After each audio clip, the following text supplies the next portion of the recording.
بسم الله الرحمن الرحيم طاسيم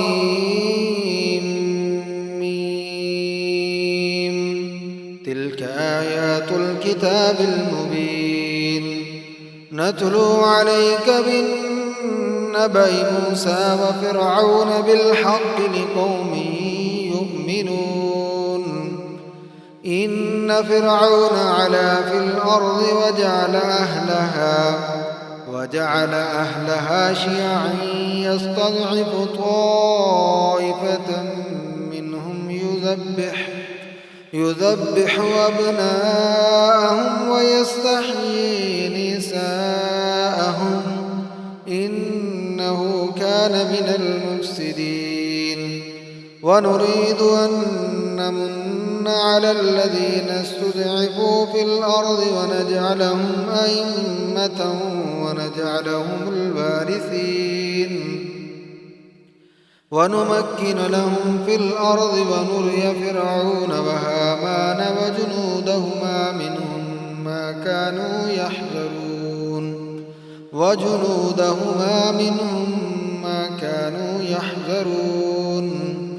وأوحينا إلى أم موسى أن أرضعيه فإذا خفت عليه فألقيه في اليم ولا تخافي ولا تحزني إنا رادوه إليك وجاعلوه من المرسلين فالتقطه آل فرعون ليكون لهم عدوا وحزنا إن فرعون وهامان وجنودهما كانوا خاطئين وقالت امرأة فرعون قرة عين لي ولك لا تقتلوه عسى أن ينفعنا أو نتخذه ولدا وهم لا يشعرون وأصبح فؤاد أم موسى فارغا إن كادت لتبدي به لولا أن ربطنا على قلبها لتكون من المؤمنين وقالت لأخته قصيه فبصرت به عن جنب وهم لا يشعرون وحرمنا عليه المراضع من قبل فقالت هل أدلكم على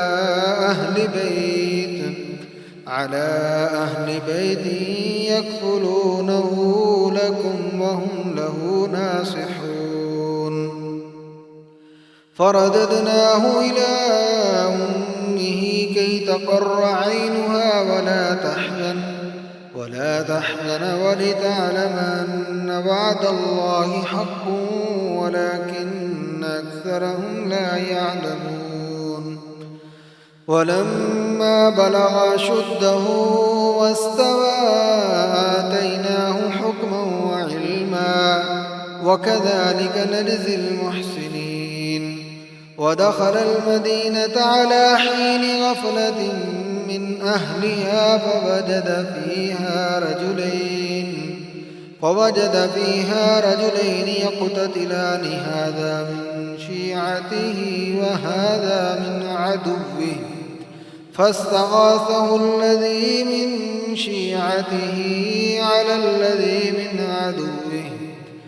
الذي من عدوه فوكزه موسى فقضى عليه قال هذا من عمل الشيطان إنه عدو مضل مبين قال رب إني ظلمت نفسي فاغفر لي فغفر له إنه هو الغفور الرحيم قال رب بما أنعمت علي فلن أكون ظهيرا للمجرمين فأصبح في المدينة خائفا يترقب فإذا الذي استنصره بالأمس يستصرخه قال له موسى إنك لغوي مبين قال له موسى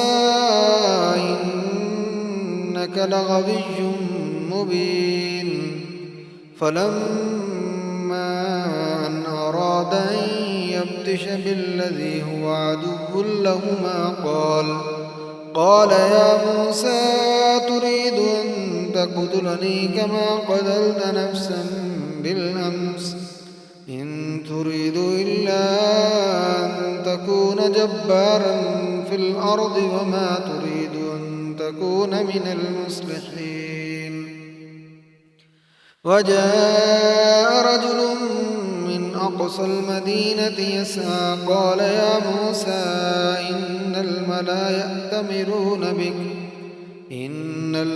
يأتمرون بك ليقتلوك فاخرج إني لك من الناصحين. فخرج منها خائفا يترقب قال رب نجني من القوم الظالمين. ولما توجه تلقاء مدين قال عسى ربي أن يهديني سواء السبيل. ولما ورد ماء مدين وجد عليه أمة من الناس يسقون ووجد من دونهم امرأتين تذودان قال ما خطبكما قالتا لا نسقي حتى يصدر الرياء وأبونا شيخ كبير. فسقى لهما ثم تولى إلى الظل فقال رب إني لما أنزلت إلي من خير فقير. فجاءته إحداهما تمشي على استحياء قالت إن أبي يدعوك ليجزيك أجر ما سقيت لنا. فلما جاءه وقص عليه القصص قال لا تخف نجوت من القوم الظالمين. قالت إحداهما يا أبت استأجره إن خير من استأجرت القوي الأمين. قال إني أريد أن أنكحك إحدى ابنتي هاتين على أن تأجرني 8 حجج فإن أتممت 10 فمن عندك وما أريد أن أشق عليك ستجدني إن شاء الله من الصالحين. قال ذلك بيني وبينك أيما الأجلين قضيت فلا عدوان علي والله على ما نقول وكيل. قال ذلك بيني وبينك أيما الأجلين قضيت فلا عدوان علي والله على ما نقول وكيل. فلما قضى موسى الأجل وصار بأهله آنس من جانب الطور نارا قال لأهلهم كثوا إني آنست نارا لعلي آتيكم منها بخبر أو جزوة من النار لعلكم تصطلون. فلما أتاها نودي من شاطئ الوادي الأيمن في البقعة المباركة من الشجرة أن يا موسى إني أنا الله رب العالمين وأن ألق عصاك. فلما رآها تهتز كأنها جان ولا مدبرا ولم يعقب يا موسى أقبل ولا تخف إنك من الآمنين. أسلك يدك في جيبك تخرج بيضاء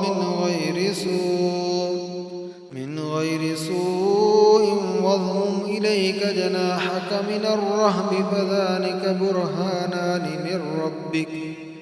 فذلك برهانان من ربك إلى فرعون وملئه إنهم كانوا قوما فاسقين.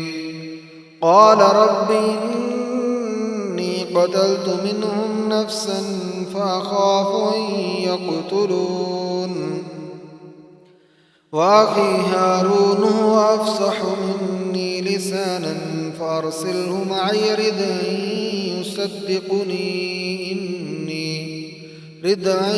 يصدقني إني يخاف أن يكذبون. قال سنشد عضدك بأخيك ونجعل لكما سلطانا فلا يصلون إليكما بآياتنا أنتما ومن اتبعكما الغالبون. فلما جاءهم موسى بآياتنا بينات قالوا ما هذا إلا سحر مفترى وما سمعنا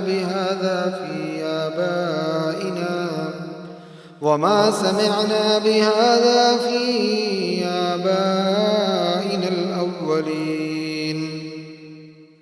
وقال موسى ربي أعلم بمن جاء بالهدى من عنده ومن تكون له عاقبة الدار إنه لا يفلح الظالمون.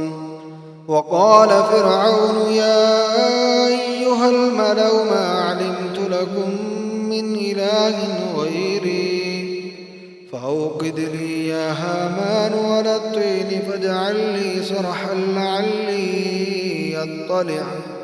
صرحا لعلي أطلع إلى إله موسى وإني لأظنه من الكاذبين.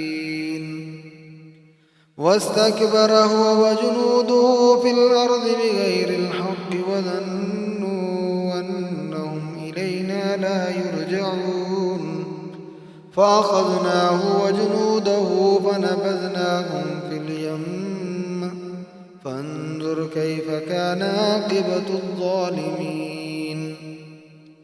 وجعلناهم أئمة يدعون إلى النار ويوم القيامة لا ينصرون.